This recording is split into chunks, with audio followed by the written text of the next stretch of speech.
né? É considerado um dos grandes desafios da educação moderna, que é a formação de leitores, e passa pela necessidade de profissionais capazes de estimular os potenciais leitores. Uma boa formação literária possibilita tanto o surgimento de cidadãos leitores, como alavanca também o surgimento de novos escritores num país que perdeu, entre o ano de 2015 e o ano de 2019, mais de 4,6 milhões de leitores, segundo dados da última pesquisa Retratos da Literatura no Brasil. E é sobre esse assunto agora que a gente conversa com a professora Suzana Vargas. Ela é fundadora do Instituto Estação das Letras e funcionária aposentada da Biblioteca Nacional também. Professora, muito bom tê-la aqui conosco. A gente agradece a disponibilidade de falar com a gente na manhã desta quinta-feira. É um dado que chama muita atenção, né? A gente perder mais de 4,6 milhões de leitores, um espaço de tempo de 2015 a 2019, ou seja, um espaço de tempo curto, e muita gente que deixou de ser leitor. Como é que a senhora analisa esses dados e de que forma que a senhora entende como possíveis causas também da gente ter um dado que chama tanto a atenção como esse? Um ótimo dia, bom tê-la aqui conosco. Bom dia a você, bom dia aos ouvintes. Uma alegria amanhecer falando do meu assunto preferido, né, que é a leitura, literatura. Minha vida toda trabalho ainda muito por isso, né? Então, eu acho que a gente perdeu, você fala numa data, né, até no espaço de, sei lá, 5 anos, 6 anos, né? Só que eu acho que a gente sempre tem que lembrar um pouco e ir para trás, né? O Brasil nunca foi um país de leitores. Você tem que ser colocado assim de uma forma, porque parece que o Brasil todo estava lendo e parou de ler, assim, né?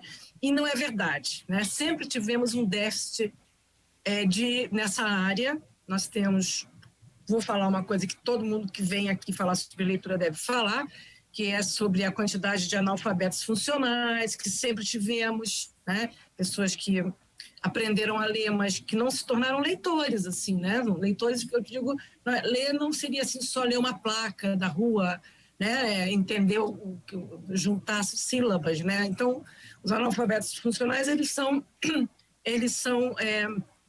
essa turma toda, que são muitos, né? Muitos analfabetos funcionais, né? Ler não é exatamente isso, né? Só somar as sílabas, né? Juntar-se palavras. Então, essa é uma questão, mas, claro, nós vamos aqui, eu acho que desde que se começou a fazer, essas pesquisas começaram a ser feitas, elas são muito positivas. Essa publicação anual que faz esse levantamento é importantíssima, porque primeiro detectou uma quantidade enorme nesse momento, né, de desleitores. Ou as pessoas pararam de ler, ou nós não conseguimos fabricar leitores ao longo desse tempo. E eu acho que tem assim várias razões, né? Acho que nós temos assim um ensino de literatura e de língua portuguesa bem falho, muito falho, em vários setores, inclusive assim, a escola pública, a escola particular, elas têm uma grade de matérias que ela tem que trabalhar, são obrigatoriamente, desde que eu me conheço por gente, algumas matérias fundamentais, mas assim, tem algumas que, digamos, seriam as primeiras responsáveis por formar leitores, que são língua portuguesa e literatura, elas têm falhas grandes, eu acho, sabe? No modo de abordar essa questão da leitura. E aí tem mais uma coisa, quer dizer, ao longo dos anos, as dificuldades, né, elas foram se somando, porque hoje você concorre com muita coisa, né? Claro, fatalmente eu vou falar da internet, né? Vou falar dos meios das mídias sociais, né? De tudo isso que distrai, que vicia, né? É o celular na mão, é um computador, são jogos, tem a TV, tem as séries. Isso tudo contribui para que as pessoas assim, deixem pelo menos o objeto livro de lado. Na verdade, tudo isso que eu falei são formas de ler também. A internet, quando você passa um dia inteiro no celular, como a minha neta, vai fazer 14 anos, faz, né? O dia inteiro encontra comigo, nem olha para mim, bom dia, boa tarde, vovó, e ela não olha para mim, né? Ela olha para o celular. Eu ainda digo, olha para a vovó, bom dia, faça aquela coisa bem de avó, né? Coroca, assim, né? Bem, então, essa concorrência ela veio agravar mais. Nos últimos anos, agora, lamentavelmente, com a pandemia, né, as crianças também ficaram entregues aos meios eletrônicos ou a nada. As de escola pública sempre são as que mais me preocupam, porque a classe média ainda tem formas de suprir, alguém lá resolve trazer um professor particular ou então fazer pela internet, mas as crianças da escola pública não tiveram acesso a isso, ficaram em casa, né, entregues a toda sorte de distrações e de distrações, algumas infames, né? Vamos falar seriamente, e isoladas também. Então, foi assim, nós perdemos aqui 2 anos de trabalho em escola. Só que o trabalho em escola, como eu falei, ele não é suficiente quando ele é falho, muitas vezes. Né? Então, ele não é suficiente e não é falho. E ele é falho. Desculpa a confusão. Tá? Não é suficiente e é falho. Tá? Vou repetir bem didaticamente para as pessoas entenderem. E não sei se você tem outra pergunta, mas eu poderia te dizer assim, em que setores me parece que as coisas poderiam ser trabalhadas. Se você quiser, eu digo. Se você tiver outra pergunta. Não, e é justamente isso que eu queria perguntar à senhora, né? Se é um processo que, na visão da senhora, é reversível e que caminhos a gente poderia encontrar para isso? A senhora falou aí de crianças, até citou o caso da neta da senhora, né? 4 anos já na tela do celular e não quer sair dali. E a gente nota que muitas vezes acontece uma espécie de ciclo também, né? Pais que já não são tão leitores assim mais, e deixaram um pouco esse hábito e ficam muito ali na tela, a criança repete o comportamento do pai, chega na escola muitas vezes, o estímulo é falho e aí fica um ciclo, né? E aí essa criança daqui a pouco vai ser um adulto que vai ter filhos que vão repetir e aí a gente vai tendo cada vez menos leitores. É um processo reversível. Que caminhos a gente pode encontrar para isso, professora? Eu sempre acho que tudo é reversível. Eu sou uma mulher esperançosa, otimista, tá? Eu acho que, primeiro, assim, né, as questões com relação à internet, ela tem que se tornar a nossa aliada. O professor aprender a trabalhar contando com a internet, sabe? Contando com a internet. Então, por exemplo, sei lá, mas na verdade, assim, tudo, eu penso sempre assim, sabe, Fernando? Eu acho que a escola, onde a criança fica a maior parte do tempo, do seu tempo, né? E muitas vezes entregue à própria escola, entregue à escola que os pais estão trabalhando, né? Ela é responsável por muita coisa, tá? Então, acho que a minha esperança reside, né, numa transformação da escola e da orientação, principalmente nas cadeiras, nas matérias de língua portuguesa e literatura, no tratamento que se dá a essas matérias, tá? Qual é o tratamento? Vamos lá. Língua portuguesa, que é o que as crianças têm no ensino fundamental, né? Toda a primeira parte, os primeiros 9 anos estão ali. Não se fala muito em literatura, embora se trabalhe, em alguns colégios fazem um trabalho bom, alguns poucos colégios. Mas, assim, você tem uma língua portuguesa, que é a matéria que atravessa todas as 11 séries, que elas, até o ensino médio, né? A língua portuguesa, ela está sendo sempre ensinada como eu aprendi lá atrás, como a minha mãe aprendeu, meu avô aprendeu, tá? Que é na base da sua teoria. As crianças aprendem... Fiquei com uma pena, outro dia minha neta veio muito encrencada com adjunto adnominal e complemento nominal. Ela não sabia o que estava em crise existencial por causa disso. Eu fiquei com pena dela. porque não pode ocupar o chip de uma criança com isso, sabe? São coisas que você, se você pensar bem, tudo que você aprendeu de língua portuguesa, que é interessante e importante, mas num determinado momento da sua vida, isso é inútil. Você lembra do que é a diferença entre um adjunto adnominal e complemento? Isso foi importante para você exercer a sua profissão, foi importante para você chegar onde você chegou, para você viver, porque tem uma questão em que a leitura ela é importante do ponto de vista existencial, entendeu? Não é só curricular. Então, a língua portuguesa ela tem que ser tratada desse ponto de vista, ou seja, a primeira missão de uma matéria de língua portuguesa, onde se chama língua portuguesa, seria aprender a língua, mas não do ponto de vista teórico, que é como as crianças aprendem. Eu fico com pena elas terem que decorar as regras, sujeito e predicado, aquela organização que é abstrata para uma criancinha. Elas começam a aprender isso, Fernando, lá na segunda série já, na primeira, até o fim. Chegam no fim, meus alunos chegavam na faculdade e não sabiam pontuar, não sabiam acentuar. Por quê? Porque não leram. Em vez de ler, colocar a criança diante do livro, trabalhar o livro em toda a sua, digamos, multiplicidade de aspectos, tá? Na sua criatividade, os livros, né?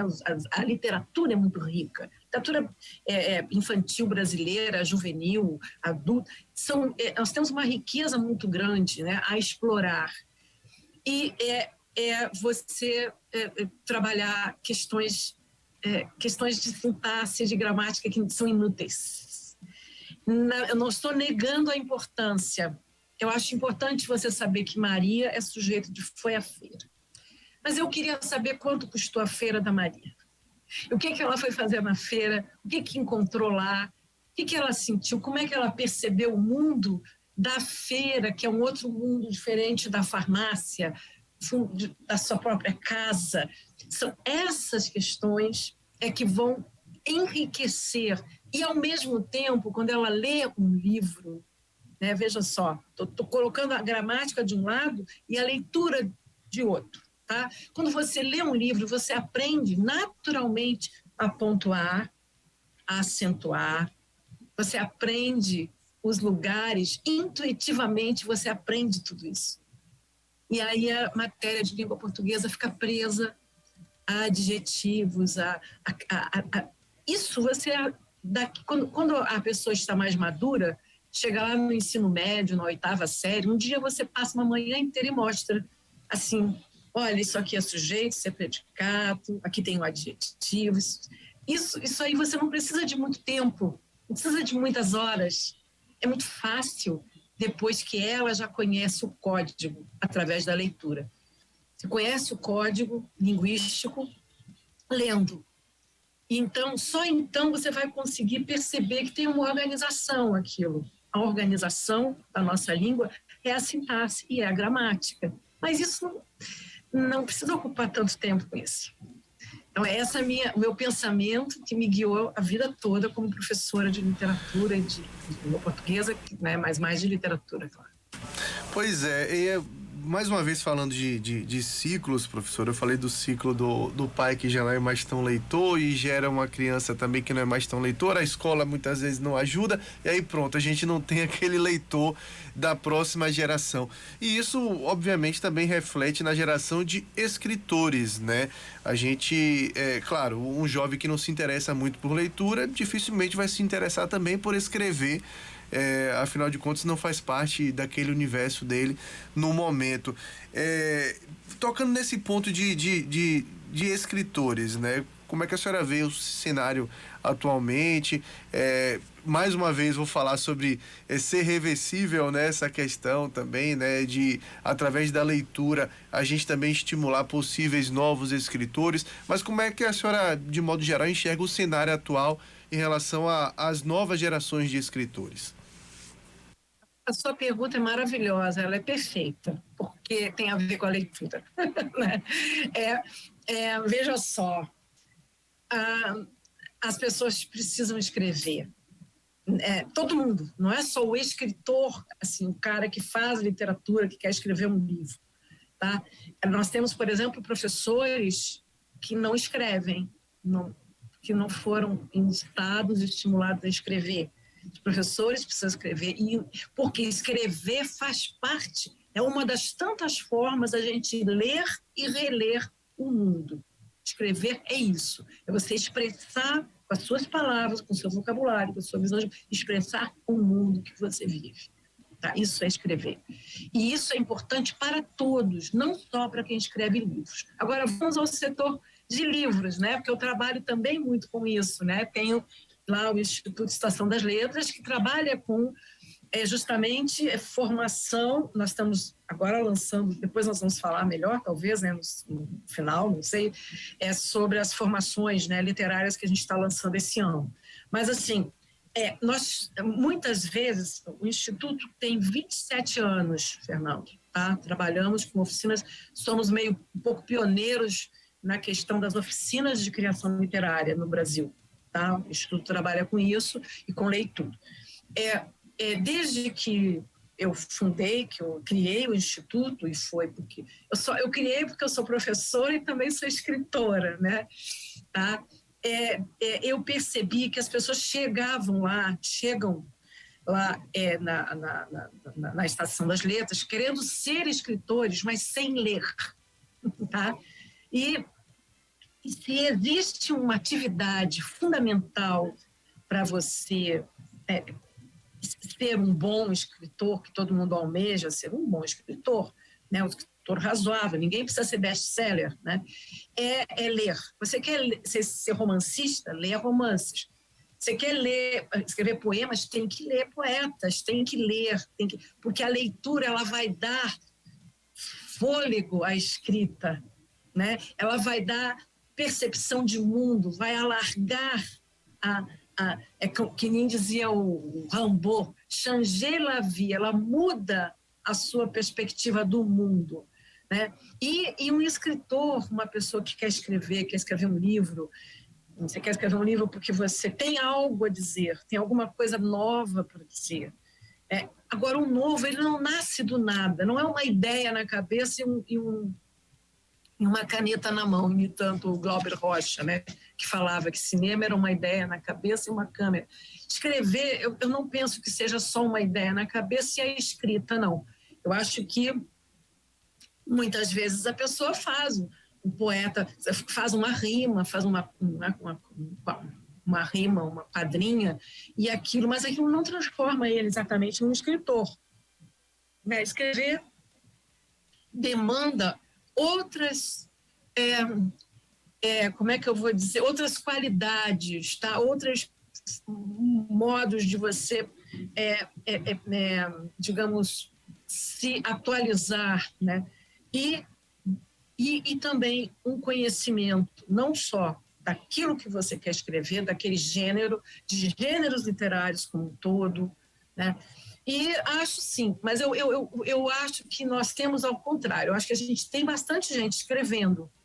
Tá? Eu acho que não é diferente a proporção de não leitores e de não escritores. Né? Ao contrário, nós temos muita gente escrevendo. Muita gente escrevendo. Eu sou testemunha que eu recebo muita gente na Estação das Letras. Só que nós não temos pessoas com uma formação.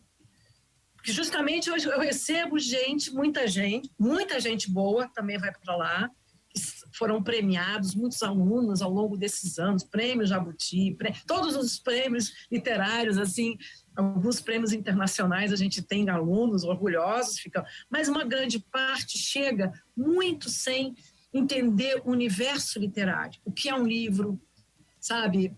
O livro, saber que o livro não nasce assim como nasce uma flor no jardim, tem um mercado editorial atrás, né? Saber que o seu trabalho, o trabalho que você está escrevendo, ele não é o primeiro da história da literatura brasileira. Ele veio, né? Ele está chegando num terreno em que muita gente já escreveu. Qual é a questão do neo-escritor, do escritor novo, desavisado, e que não tem uma formação, digamos, em letras, né? Não precisa ter formação em letras para ser escritor, não. Mas muitas vezes o cara que se forma em letras, ele tem noção da história da literatura, por exemplo, brasileira. E ele sabe que ele não é o primeiro escritor da literatura, né? Que ele não está fundando nada, tá? Então, essa é uma questão que se coloca, né? A necessidade de quem escreve saber em que universo ele está adentrando, para que ele não entre ingenuamente, né? E não seja até muitas vezes explorado, às vezes, né? Que a pessoa às vezes escreve assim, quer ver? Isso é uma caricatura que eu costumo usar. Você escreve assim: mamãezinha querida, tu és a minha vida. É lindinho, é bonitinho, é fofo, tá? Fernanda, é fofo. Mas não é um poema, é um sentimento que você rimou e colocou bonitinho, né? Uma coisinha assim, né? Estou fazendo essa brincadeira assim, né? Do coraçãozinho, né? É fofo, mas isso não é um poema, né? Uma poesia requer um trabalho mais, digamos, denso né? de expressão. Muita gente fez esse tipo de rima e pronto. Por que, né?